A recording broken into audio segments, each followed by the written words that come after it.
It is just a huge honor today to be podcast interviewing Alex Zlatin, MBA, BWC, the CEO of dental practice management software company Maxim Software Systems, who helps struggling dental professionals take control of their practices and reach the next level of success with responsible leadership strategies. Leveraging over 13 years of management and consulting experience, he empowers organizations to become more productive and profitable based on the belief that successful businesses establish a genuine connection with employees, stakeholders, customers, vendors. His passion for strategic management and business leadership began while earning a Bachelor in Science and Technology Management at HIT in Israel, after which he attended Edinburgh Business School to earn his MBA. Upon graduating from Heriot-Watt University in 2012, he immigrated with his wife Karina to Winnipeg, Manitoba, Canada, because he didn't want to go to the North Pole and live with Santa, where he first joined Maxim Software Systems as the Director of Operations. After working with the company for several years in different capacities, he rose to his current position of CEO. Alex volunteers his time and expertise to various professional organizations, such as serving on the advisory board of AMBAC, Association of MBAs in Canada, as a business mentor to young entrepreneurs for Futurepreneur Canada, and by launching his own organization, Dental Office Managers Association of Canada. And my gosh, how are you doing, buddy? I'm doing amazing. It's good to be back. We're just about 1 year and a month or so since I came to Phoenix there to do our first episode. And, then COVID hit and it's been crazy ever since. My gosh, it's freezing cold down in Texas. I got 4 of my 6 grandchildren live in Beeville, Texas, and they're ice, out electricity, going all that kind of stuff. So I could just imagine how cold it is in Manitoba. Yeah, it's been, I think we're at minus 14 Fahrenheit in the last couple of weeks with a polar vortex and things, but hopefully it's going to become a little milder in the next week or so. So my gosh, 2020, that was just, that year was dead on arrival. My gosh, now we're into 2021, but how are dentists doing, with this pandemic? And now that we're in, February, middle of February, I got both of my vaccinations. I've seen the infectious rate; it's going down significantly. I'm not a virologist or anything, but it makes me feel like there's light at the end of the tunnel. I know everybody that's my friend that's had both vaccinations. They're back to drinking vodka with rats and kissing mice. And does it look like it's going to get better?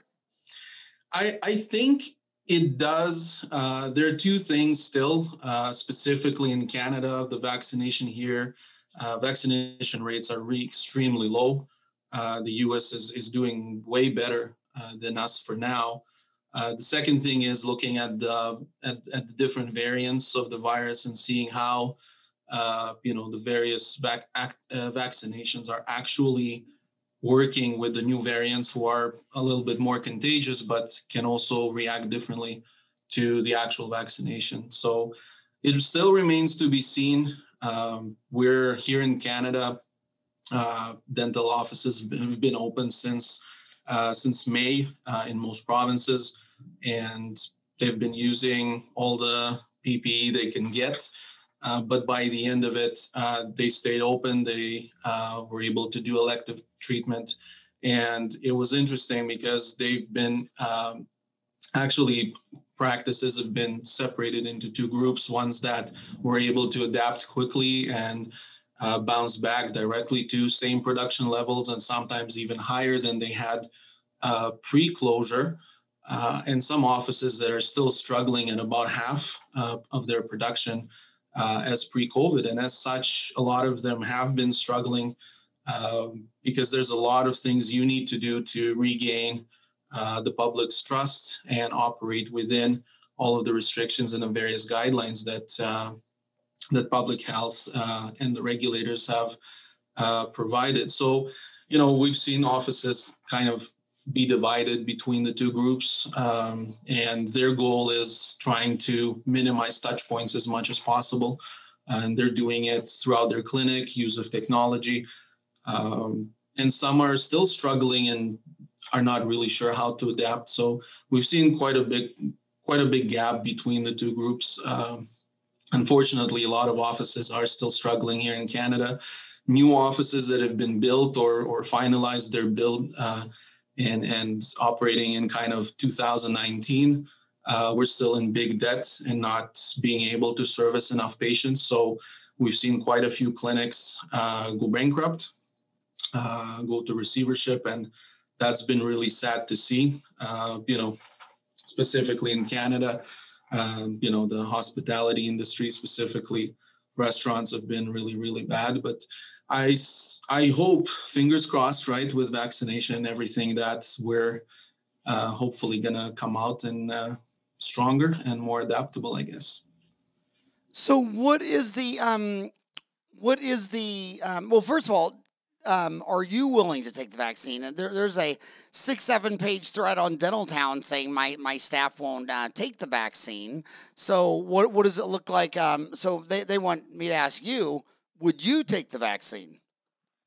Yeah, so I participated in probably around a dozen or so webinars done by virologists and people in organizations here, both provincially and federally funded, that discuss the different approaches that the vaccines have taken, and judging by what's happening in the statistics of the people who already took them, I'd be confident enough to take them. Obviously, keep on looking at the data and some longer term side effects that, no one can really know at the moment. I'd be willing to take it to help kind of get over this particular virus and its variants. So is it not available then? You haven't taken it because it's not available yet? Correct. So Canada is kind of sitting on a backlog of vaccines. They're still deploying it based on some priorities, healthcare providers and care home employees. They haven't even gotten to teachers yet. So huge backlog. I know that Manitoba in particular, because health is governed provincially, has struck a deal with a local company that manufactures a certain vaccine. I'm not really sure if they'll be able to finish all of the clinical trials by end of this year, but Canada is behind, unfortunately, with this, and we'll see how it plays out. Man, these are the most interesting times that I've ever lived through. I mean, I've never seen anything this bizarre in my life. It's really quite weird. So you were down here in Phoenix, December 23rd. So just right before Christmas. So Yep. about 13 months ago. What's different now than when we last met on episode number 1318? Well, I guess I'm busier. Like I mentioned, a lot of offices are looking to minimize touch points and they turn to technology. It's been an uptake on implementation of technology, whether it's digital charting or patient engagement through online forums and such. It's been pretty busy, which to me is obviously very positive. We've been helping offices kind of minimize the risk to their patients, and it's been going very well. Also, it's been a good opportunity to help and consult with offices that are a little struggling with adapting with the changes in staff, the changes in regulation, the changes in what they need to do to help protect patients, but also still serve to their oral health needs. So that opportunity, as well as was born in and around April, and it's been building and growing ever since. With regards to the nonprofit association for dental office managers, we've accredited a few educational programs for a dental administrator, and we're now evolving that to other schools across Canada. We're about to initiate the first online exam, probably fall of this year or maybe earlier, depending on when everything completes. Hopefully to get the first certified members before end of the year. So that's really exciting, trying to create a national certification to serve as kind of the standard for dental office administration has never been needed more than at these trying times. So that's really exciting. So a lot of and I know you're seeing this in Canada because I have friends up there that are seeing it and doing it, but um, you know, a lot of people my age are just saying, "Screw it, I'm just selling, man. I'm getting the hell out of Dodge." Are you seeing a more elderly people like me saying, "That's it, last straw, I'm out of here"? Yeah, I've seen it probably starting April, half a month for like 2 to 6 weeks after they closed everything completely. A lot of offices have either went bankrupt. If they're newer offices, even young dentists have closed shop just because of the magnitude of debt and the inability to pay it while being closed. But a lot of more mature dentists were obviously classified as a population of higher risk.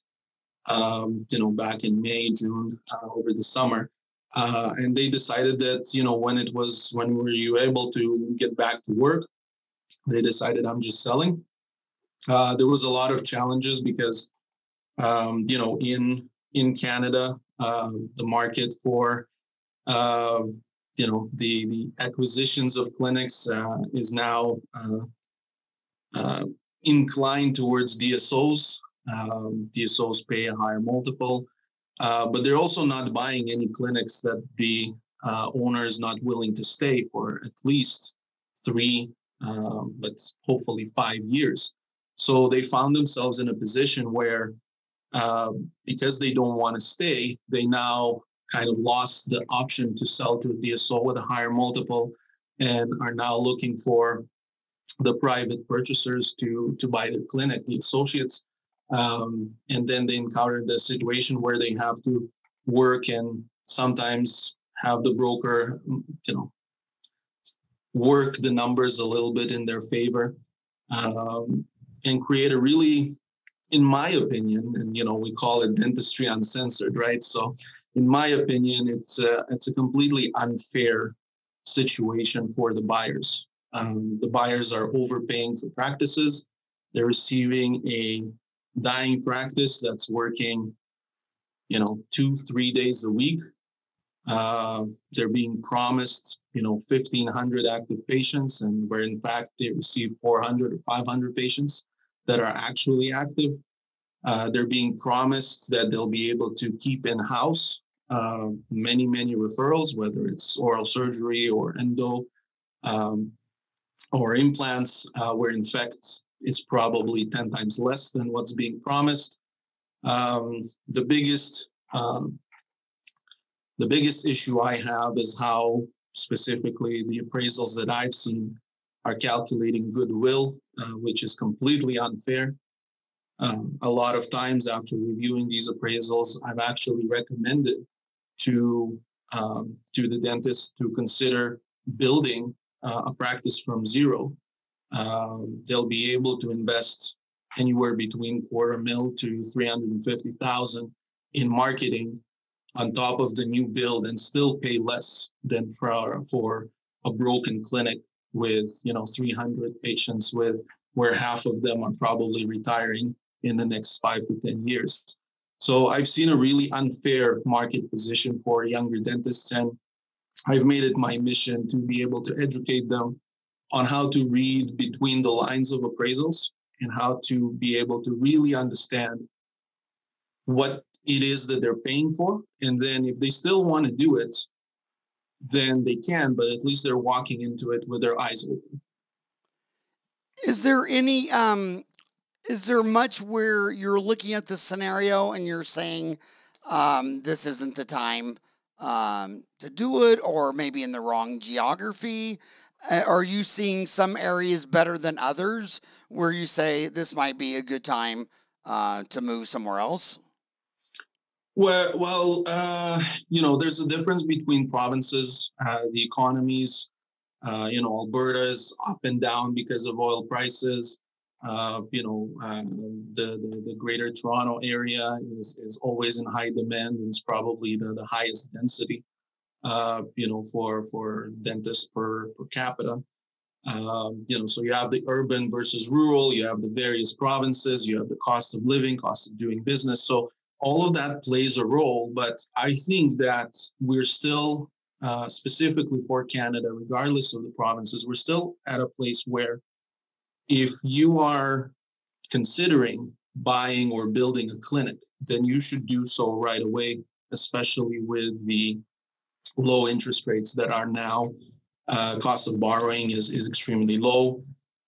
So if you are considering, it is a good it's a good option, and you should definitely consider it. But you should also look at the numbers, look at what is available in the market, and it will compare it to building a brand new clinic with a higher investment in marketing, because those are your two alternatives. So I wouldn't necessarily recommend against it unless the situation or the clinic itself is really, really bad, which I had a couple of instances where I had to do it to recommend, and they kind of dodged the bullet.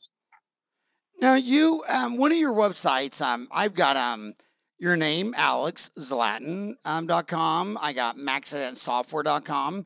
But you also have OfficeManagers.ca for Canada.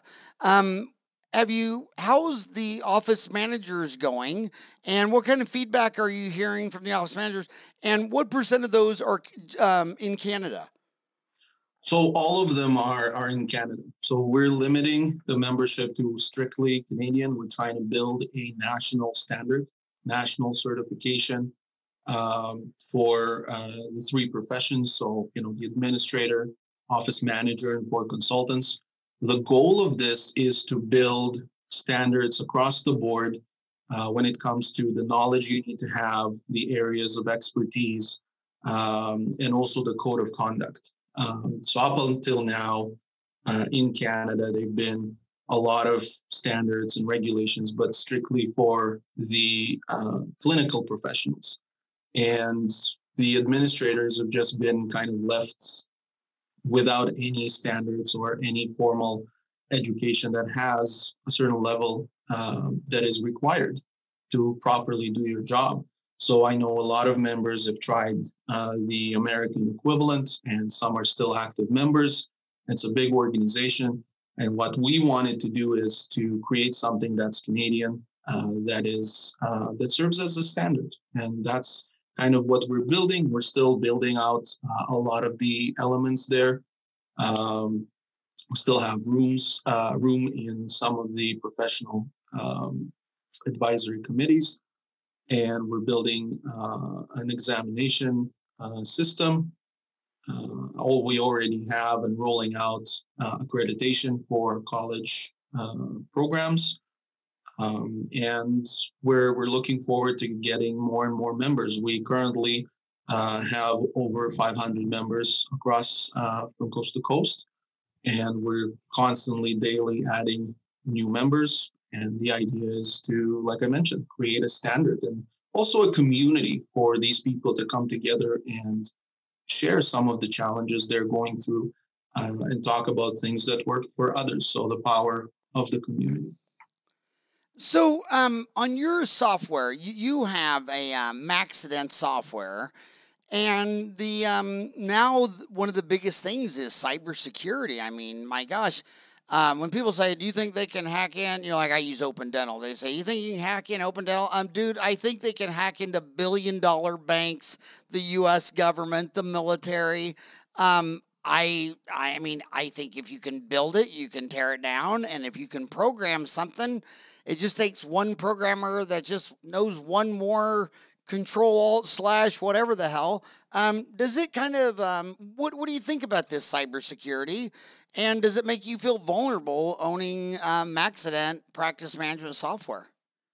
Yeah, that's a great question. That's a big deal. we've been seeing in the last 2 years, and obviously increased with COVID, a huge double-digit increase in percentage of hits for ransomware, specifically for dental clinics, large and small. I've been dealing with a couple that ongoing, one in BC and one in Ontario. So you're right. Anything can be hacked, whether you have software that's installed on computers in your clinic, or you're using some sort of a browser-based cloud dental software. All of them can be hacked. If anything, right now, hackers have turned their focus into hurting cloud infrastructure, and everything that's not as properly secured is going to be vulnerable and probably impacted in the next, from any time from right now until 5 years. Security for cloud is just being evolved now, so it's a very fresh market, and hackers always are more proactive than security measures. When it comes to cybersecurity, there are two major factors that any clinic needs to understand. One is training for the staff. And it's not just to train them when they begin working, it's also to make sure you keep it top of mind. So at the very least, a monthly refresher on best practices, on things not to do. Some examples, the most common way for malicious software to end up in your practice is opening or downloading something from a malicious email. And that doesn't necessarily have anything to do with your practice management, but it has everything to do with looking at your emails. And, we all look at the emails in the office. We have emails coming from patients, from vendors, suppliers. So obviously we have to make sure that we look at those emails. Hackers are very sophisticated, so those emails can look really similar to what you would get from either a patient or a vendor. So it's important to train and show examples to your team and make sure that they know what to do. And if you have any doubt, you are better off not opening and not clicking on that email. And that is for sure. The second thing is your backup. A proper backup system have saved probably more dentists than I can count when it comes to disasters. And a cyber disaster is only one type of disasters. You have floods, fires, and all kinds of hardware malfunction. But the reality is a lot of people have backup, and they're certain that their backup is good because they have it. They outsource it to a third party or whatnot. But the reality is there are very few IT companies that actually verify that the backup is actually restorable. And if the backup is not restorable, then it doesn't really matter if you have it or not. It's not going to help you when the time comes. The other aspect of a backup is how long does it take for the IT company to help and get you back up and running? And that counter is instrumental in your disaster recovery plan to make sure that if you have a disaster, you're able to be up and running within 1 hour. If you don't have that, you're already starting to see the impacts of any type of disaster, especially a cyber one. Well, I got to tell you, for the backup, let's be honest here. I've had my practice since '87. I bought my first computers on Intel. This will crack you up. I was buying it. SoftDent was the software at the time, and I was buying this 286, and the guy tells me, he goes, dude, Intel just came out with their 386, and if you paid extra money for the 386, you probably never have to buy another computer the rest of your life. And I'm like, yeah. And, oh, my God, that thing was extinct in no time. But my office manager did the backup and everything, and I don't make a long story short, she, backed it up to the C drive, and it's supposed to be backed up to the D drive. But when the thing finally broke down and crashed and died, there was nothing. Because me, a dentist, an office manager, the best I could find, we're backing up to the wrong drive, and it was a nightmare. So, I always tell dentists, stay in their lane. I mean, they do crazy things like, they'll sign a 10-year lease to a building, and then the building starts leaking, and then it turns out that he's in a 10,000 square foot center, and you have a triple net lease. and the yoga studio and all these lame tenants that could not pay for this all leave. So the dentist gets a choice. You pay and repair the entire 10,000 square foot roof, or you move your entire damn dental office, and you'll have lawyers and this and that. And he's just like, what would you do? And I said, well, I would have had a lawyer look at the contract before I signed it. And they're just, dentists, I love them to death, but man, they're always the smartest person in the room. I mean, they'll buy one share of GameStop, and now they know more than a broker for Merrill Lynch for 30 years. I mean, there's some confident guys out there in that stuff. But that's cybersecurity, man. So do you recommend that they buy insurance, cybersecurity, ransomware, data insurance? Or are you recommending that? It's a good question. There are actually two things that you need to do. On the insurance side, you have to make sure that cyber insurance, including ransomware, is part of your insurance package. Usually, the cyber insurance resides in your errors and omissions policy, but a lot of times the cyber insurance does not cover ransomware. So as such, we want to make sure that the ransomware protection is covered there. And since you're already there in errors and omissions, you want to make sure that the policy that covers employee dishonesty is at least at 75,000 and not 25 as it usually is. Because if you have any sort of embezzlement or employee dishonesty, you want to make sure you're covered, and you're probably going to get to about 75 in expenses anyways by the time it ends. But the cyber insurance needs to be covered because there's a lot of expenses that are included to respond to a cyber breach and specifically ransomware, including sometimes notifying all of your patients of a potential breach. So that can get really costly really fast. So on the insurance side, definitely speak with your broker and make sure that ransomware is covered and the cost makes sense based on number of patients and number of records that you keep. But the other thing is for the backup. If you have proper backup, you're probably doing it through your IT company, or you should offset that liability to a company that specializes in backup.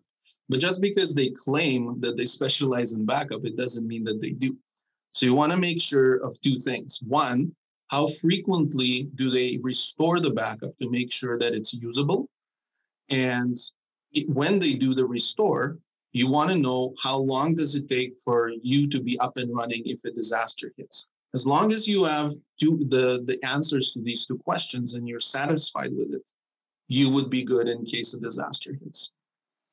Are you seeing it take off though? I mean, what percent of your business and clientele and everything's Canadian? Are you pretty much all Canadian with Maxim and your California? Yeah, I can say that about 90% of our business is Canadian, and then we have 5% in the US and 5% in the UK. And so are you seeing that take off?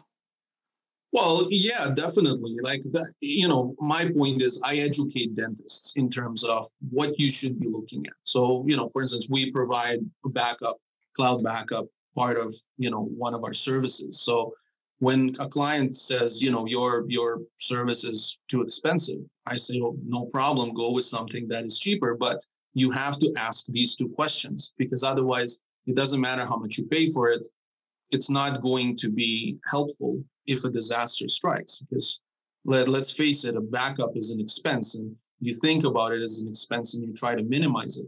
But your backup actually serves as sort of insurance. So if anything, it's an investment, because any office can be prone to ransomware attacks.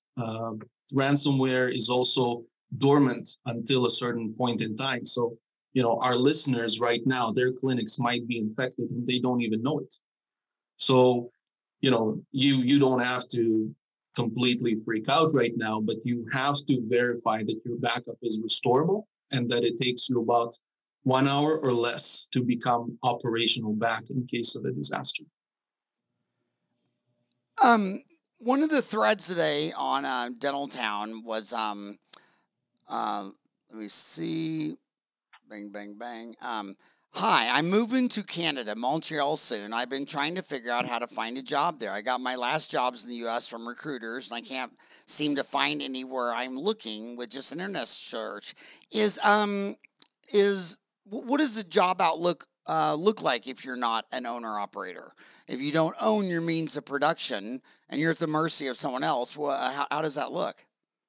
That's a great question. So, I think obviously going through all of the regulatory, administrative things, getting certified in the province where, you target your new home to be, that's very important. But once you do this, you want to look at what is being offered out there, or even before you move, you want to look at what is offered out there. You want to join some dental specific Facebook groups potentially in the region where you would like to practice and live, and see what the posts are. What are they looking for? Uh, and also you can call up some of the offices that are looking and saying, I'm planning to move, just wanted to see, what's happening. Because when we're talking about remuneration structures for associates, there are a few. The most common one would be a percentage of production. Here we go into, city centers or rural, Ontario versus other provinces. They differ. Probably the most common one is 40% of production, that's being paid probably once a month, usually anywhere between, the first and the 10th of the month, depending on their processes of the clinic. I've seen where, because of supply and demand, where there's a lot of supply of dentists that are looking to associate, that percentage goes down up to even 30%. But 30% of a full schedule is oftentimes better than 40% of a half full schedule. So when it comes to negotiating, what you are bringing to the office and how you want to be reimbursed, you want to look at supply and demand in that region, and then obviously advocate for what is it that the owner is looking to get from you and what you're getting, on what you're looking to get from that work environment. I think that's also very important. I've seen some remuneration structures that are based on pretty much a base salary, specifically while you are building your, let's say, book of business in clinics that are attracting more and more new patients.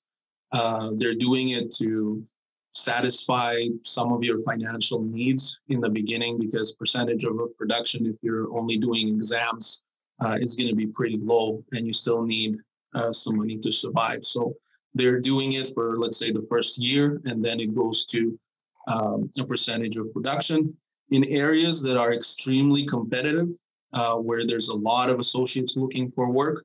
I've seen owners go as far as doing a percentage of collections, offsetting the risk of not being able to collect to the associate instead of to the owner.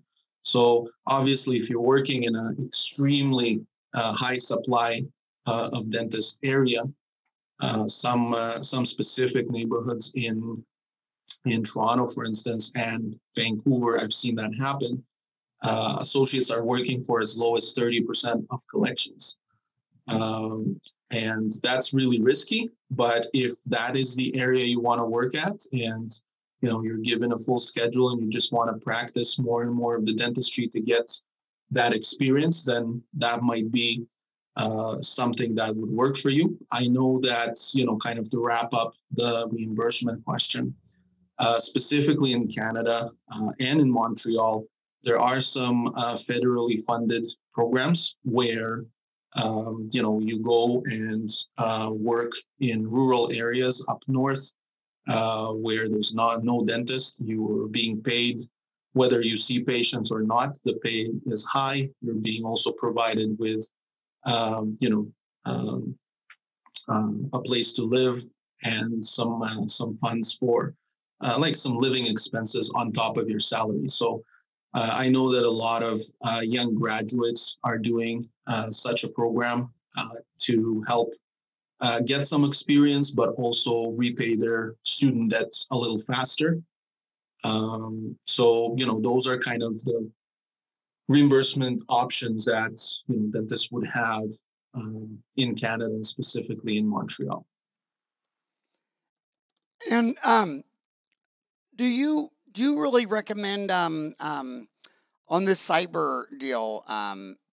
Do you think there's any other thing on the cybersecurity other than what you talked about? I'm going to go to the cloud deal.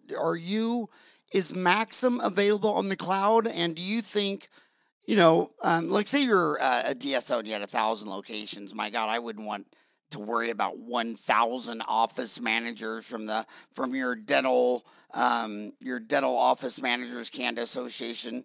I would rather have one guy in charge of all that. So do you think the future, because of cybersecurity and all that the future is cloud?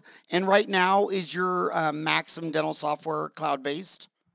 Yeah, so we are offering a hybrid solution. But we are in development of the next dental software. We're not sure yet if it's even going to be called Maxident, because the plan is to develop something that is extremely unique in the industry. And I guess everyone says that, but we are really restructuring it to be something that software that works in the dental industry that no one has yet developed. And I think that we are building it on the cloud, and this is going to be a platform that is going to incorporate a lot of the innovative technology, whether it's artificial intelligence, machine learning, understanding the behavior of the users, and some statistics on the patients to help not only the dentists and the clinicians, but also the administrative staff focus on the patients while the system does everything else in the background. So the future is cloud, at least at the moment. And that is only because of the computing power versus the fraction of the cost that is available today at specific centers like Microsoft and Google and Amazon that allow you to do a lot of calculations, very complex work in the background, while not compromising any of the speed. When it comes to security, like I said, the corporate cloud infrastructure is still in its infancy, and as such, I still feel that it's extremely vulnerable. And it's vulnerable not because the options for security do not exist. It's vulnerable because of how cloud programming has become.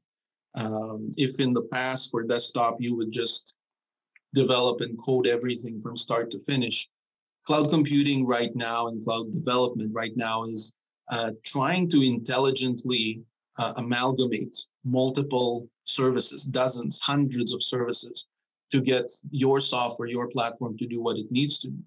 And as such, there's a lot of information being passed back and forth. So if the development team is not aware of or stays up to date on everything security, then what happens is they create a platform that is vulnerable.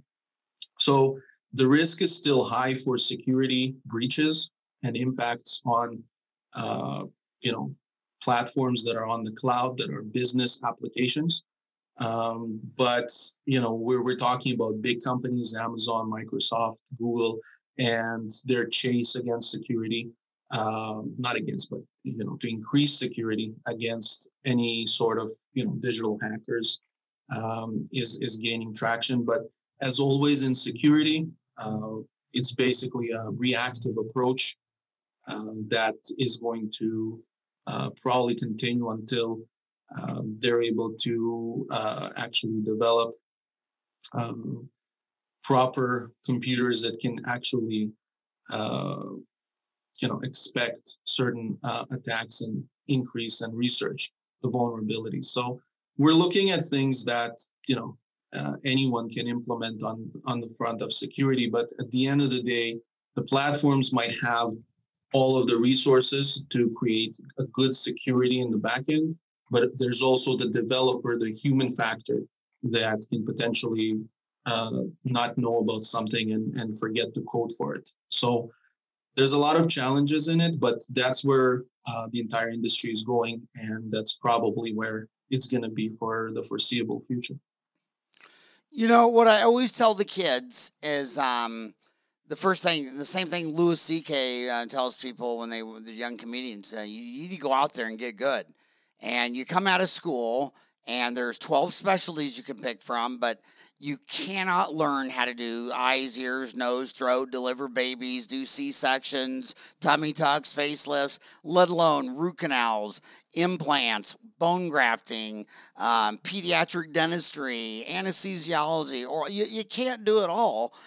You got to find a niche, and you've got to get good at something. You got to come out there, and you got to get good at something. And I just tell people, you know, a lot of it's fun, a lot of it's games, but you got to get good at something to hang your hat on. And the tough thing now is we just left this pandemic, but I'm really afraid, I don't want to be the Debbie Downer, that the pandemic was a biology thing. Now we will have an economic thing. We were supposed to be in an economic contraction right before this thing hit, and I think it was the pandemic and the stimulus money that delayed it. And the stimulus money, a lot of that ended up in the stock market, so they do it again. It may extend this bubble another 6 months, but you know, I lived through the crash. I graduated from high school in 80, graduated middle school in 87. That was Black Monday, the Y2K crash, Lehman's Day.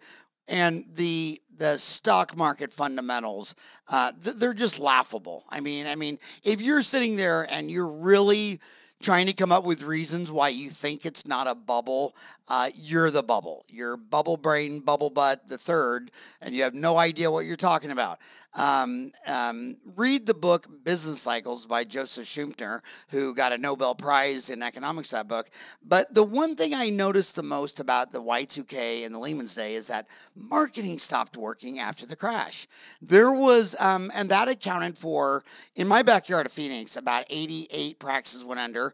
Half of them were because they had just got out of school, they did the right formula, they got good locations, they got a good retail, they got nice office, they rented, they didn't buy land and building and build a Taj Mahal. They did everything right, but they were banking on this budget of direct mail and coupon and all this stuff like that, and everything just stopped working.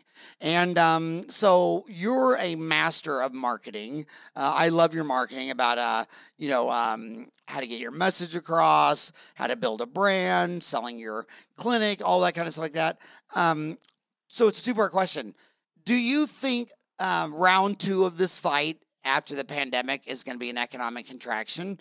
And like I say, I'm not a doomsdayer because I've lived through 4 of them. And I mean, it's not like it kills anyone or anything. But do you think that's next? And if so, how do you think that will affect dental office marketing?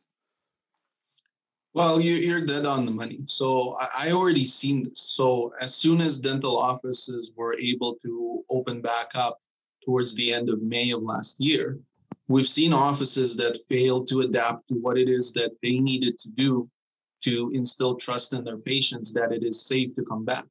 So those particular offices have seen, bounce back to half of their production pre-COVID and still not recover. And we're mid, February, looking at still half of the production of pre-COVID. And that is terrible with the increase of expenses of, the renovations that offices needed to do, the increased cost of PPE and everything.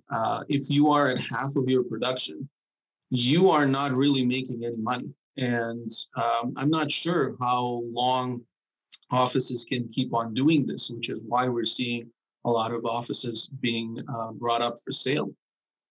So, you were right in what you're saying. You need to understand your message. So, you were talking about being fresh out of school and trying to do the grunt work, do the work, get experience, understand what you like, what you don't like, what you need more experience in.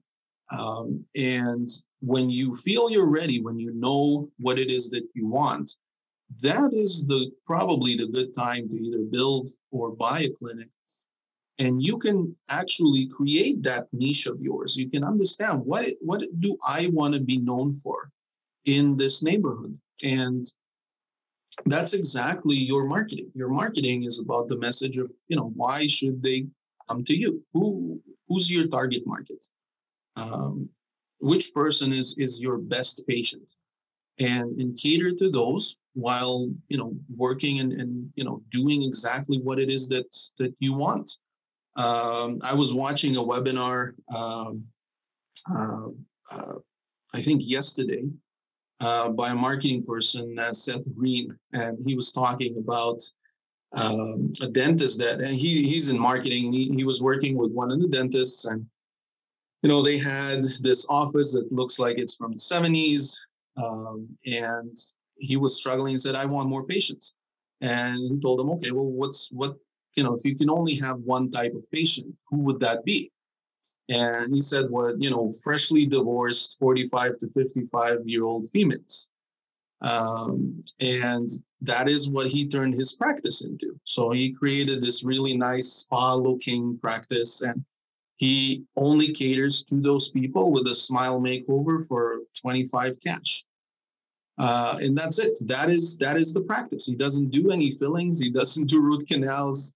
He just does this smile makeover for 25 cash. And everything comes with a Rolls Royce that comes picks you up with a friend, a mani-pedi, all of that stuff. But the reality is he's doing just one type of procedure, of dentistry, and he's making a killing. And so everyone wants more patients, especially right now, given the economical fallout. But you want to look at, okay, which patients do you want? Because we don't want all patients. We don't want the nightmare patients. We don't want the patients that keep us from falling asleep at night. So I think understanding who you are as a practitioner, what it is that you enjoy in dentistry, and then shaping your practice and training your staff as well in the same message will attract those particular patients. And I think that's the key to marketing. Obviously, we're talking about the communication method of how you broadcast the message. So social media and the ability to collaborate with your business neighbors on some added value options for your patients and supporting local. I think that's also very big kind of takeaway from the pandemic. Everyone wants to support local, and when local businesses come together, you usually can create a lot of added value for the residents of the neighborhood. So I think that's another something that you should definitely consider seriously. So what do you think the next big thing is on, you always talk about leveraging the three drivers: recare, treatment management, and account receivables to increase the value of your clinic. What is the next big thing in those things? I mean, how are people leveraging recare, treatment management, treatment presentation, and account receivables? And good luck finding a dentist. Last night, just the ones that called me that I knew they were out on their patio having a cocktail or whatever, and I just said, "Hey, just ballpark, what's your 30, 60, 90 ARs?" And they just laugh. I don't have any. But so what are you doing in those three drivers? And why do you always talk about those three drivers more than others? Why do you think those are more important than other drivers? I think when you strip down everything in a dental clinic, you want to look at how do you make money, not just today, but repeatedly. So, if you want to compare it to a restaurant, you have a certain number of tables and you need to make enough rounds on those tables in a shift to be profitable. It's built on repeat business where your patrons come back and sometimes bring family. So when you strip down a dental clinic, it is based on the foundation of treating patients' oral conditions, or at least or even preventing from oral conditions to develop.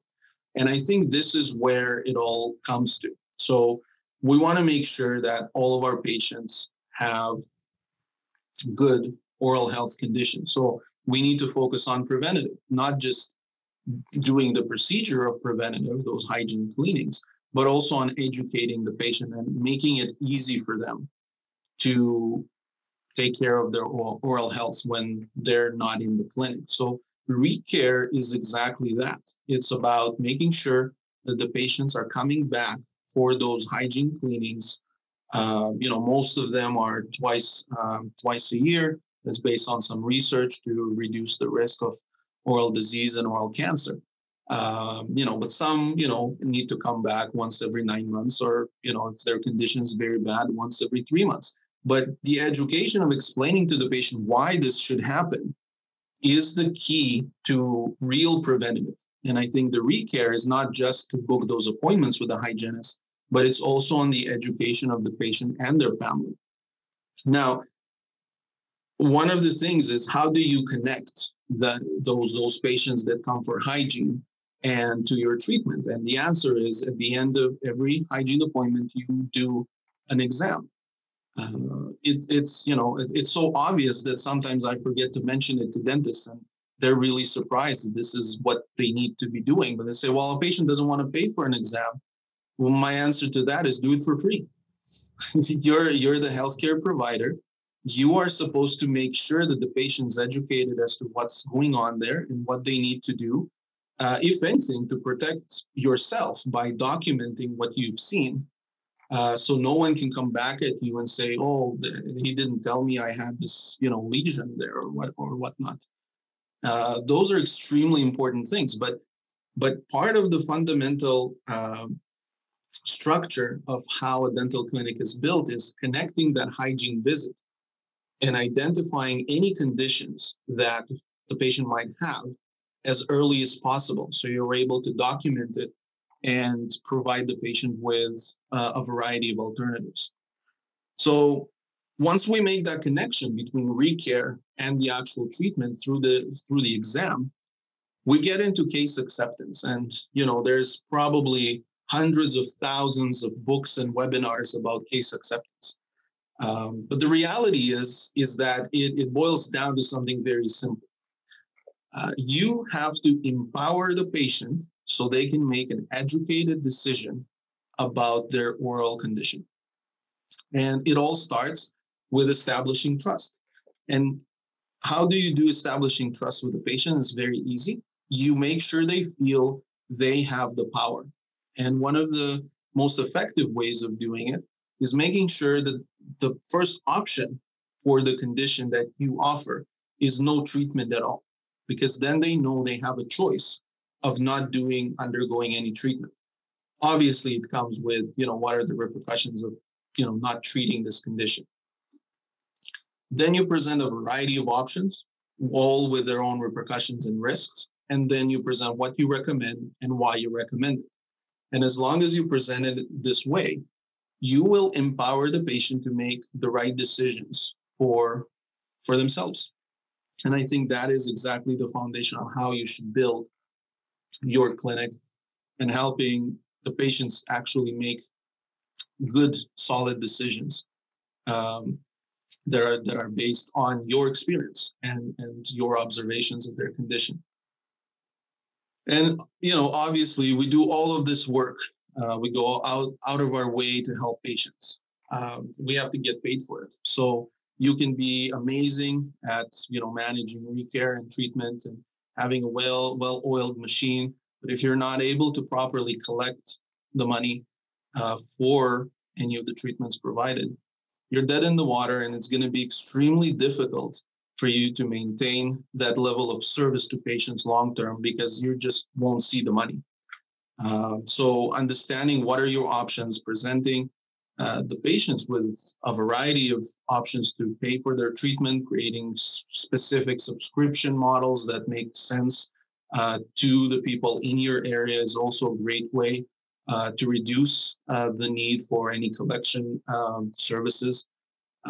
You're able to get paid. And once you get paid, you can continue the cycle and provide that same level, high level of service to your patients. And this is how you grow, because you stay true to your purpose, to why you are in the business of dentistry or why you opened a clinic.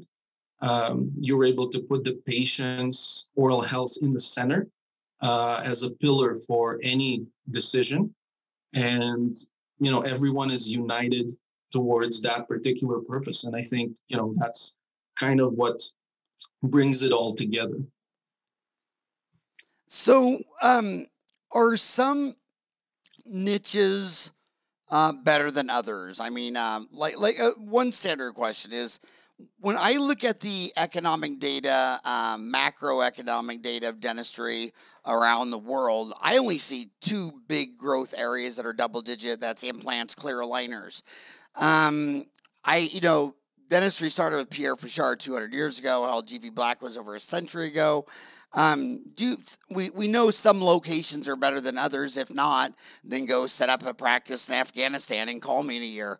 Obviously, some areas are better than others. But do you think some parts of dentistry, like specifically implants or clear aligners, do you like one of them more than the other? Wow. Well, I'm not a dentist, so it's very difficult for me to discuss, on the clinical side. What I've seen is, when it comes to clear aligners or any sort of aligner, if you don't do it right, you get a lot of bad repercussions that you want to avoid. When we look at implants, I've been watching a lot of webinars and speaking with a lot of periodontists about periodontitis, and understanding that, if 15 years ago we did implants and we thought everything's okay, then now it's coming back to haunt us, because we didn't really understand, what are the long-term repercussions of such an invasive treatment.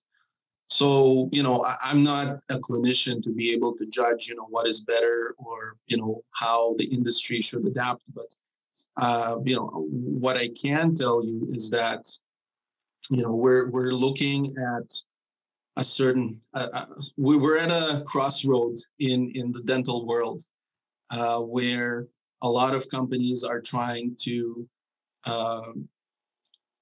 fill in a certain gap of affordability of certain services between, vendor, dentist, professional, and consumer, and do direct to consumer. We're seeing a lot of silly, some might call stupid, trends on social media when it comes to, oral care, whether it's, the charcoal paste, or, biting on certain things, or using a nail file on your teeth to straighten them up. It's ridiculous, and it's absolutely horrible. But I'm thinking that one of the biggest problems in the dental world is the lack of public education directly from their local dentists with regards to, why should you even do these hygiene cleanings? It's not because it's covered in your insurance, and it's not because you need to come here and I need to tell you that you need an implant. People are not educated enough as the clinician, as the hygienist, the dentist, even the assistant. People need to understand what they need to do to, and it goes beyond, the teeth health. We now know that there's a huge cross-pollination between oral health and cardio health and other aspects in the body. And, that holistic approach is great, that, this knowledge circulates, in the health industry. But it doesn't trickle down to the regular people who live their lives and, go to Costco for purchases and everything. It needs to trickle down for them to be able to make the proper choice, whether they want to get, their teeth aligned through Groupon, or they want to go to a professional that knows how to do it, and because they know of the repercussions. Because if people know the repercussions, they still want to do it, that's okay, but it's their choice. I'm just concerned about people who are uneducated, making bad decisions, and then, suffering the consequences. So, your book out. I loved your book. It came out, Responsible Dental Ownership, Balancing Ethics and Business Through Purpose. It's on Audible, on Amazon. It basically says, turn your practice into a powerful and purposeful business. Managing a dental practice can be challenging. With so many variables and moving parts, it's easy to lose sight of the business end of dental offices and miss opportunities for growth and improvement. But for A business who's so deeply rooted in patient care, smooth and reliable office management is essential. In responsible dental ownership, Alex Zlatin explores the best business practices for dental owners, starting with determining your purpose and your practice's definition of ethical intentions. In this audiobook, you'll learn everything it takes to become a responsible dental owner, from the importance of human resources to the main drivers of dental practices. Zlatin covers everything you wish you had learned at dental school, backed by 11 years of management experience and 5 years of working alongside dentists. Zlatin understands that many new and experienced dentists are unaware of how to properly run their businesses. Responsible dental ownership is perfect for new dental owners or anyone in need of business management refresher. Don't let your business fall behind because of responsible business management. And I'll tell you what, I almost feel guilty about surviving this pandemic because I've got a half dozen people.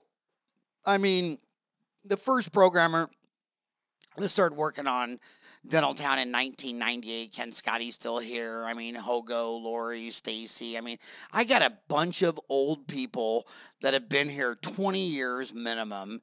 And I got HR is everything. It's just people, time, and money.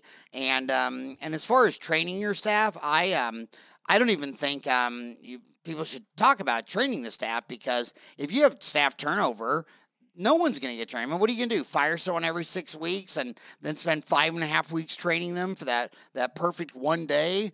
I mean, a big part of staff training is reducing staff turnover.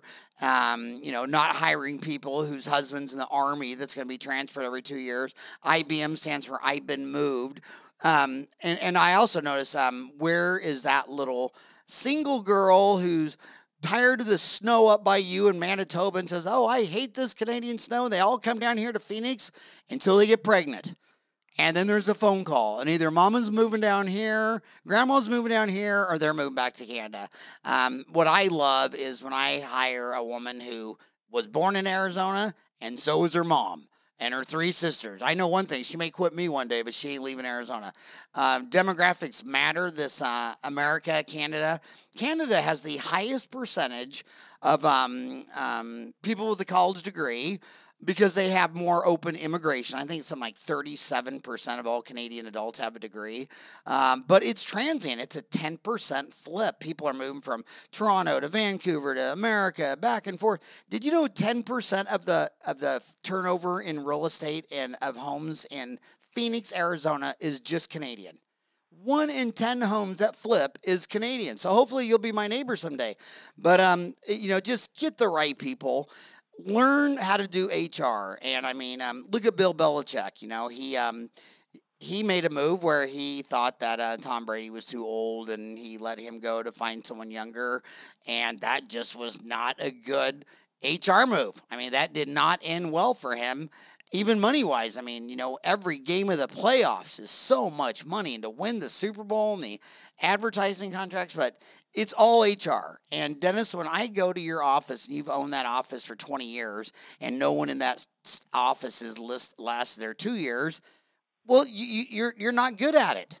Why can't you just look in the mirror and you say, you know what, I can draw up plays for football, especially against the nickel defense, but man, I'm not good at finding players. I mean, in the NFL, if you're just in charge of quarterbacks, and I mean, go through the list of top number 1 draft picks in the NFL. These are the most professionals out there. Oh my God, half of those guys turn out to be nothing. And so just, people, time and money, people. Learn your people, learn your HR, and what doesn't kill you makes you stronger. And in the middle of a pandemic, when something is exposed that you're vulnerable, well, good, it didn't kill you, but it exposed, it's talking to you. You had too much debt, you had too much leverage, you were living beyond your means, you weren't paying enough attention to this or that or whatever. But just learn to be resilient, man. And like Muhammad Ali said, everyone gets their ass knocked out on the mat, but the champions find a way to get back up. And you're a champion, and thanks for championing all you do up in Canada. And it was a pleasure to have you on the show again. And are you sad that you weren't here in the studio where it's, let me tell you, I'm going to tell you the temperature extremely right now. Sad. You don't have to tell me. I'm extremely sad. Actually, it's not very warm today. It's only 72 degrees today. I might have to wear a long sleeve shirt when I leave, but hey, Zlatin, good luck, man, and keep crushing it, and thanks for coming on the show again. Thanks, Howard. Always a pleasure. All right, buddy. Bye-bye. Okay, bye.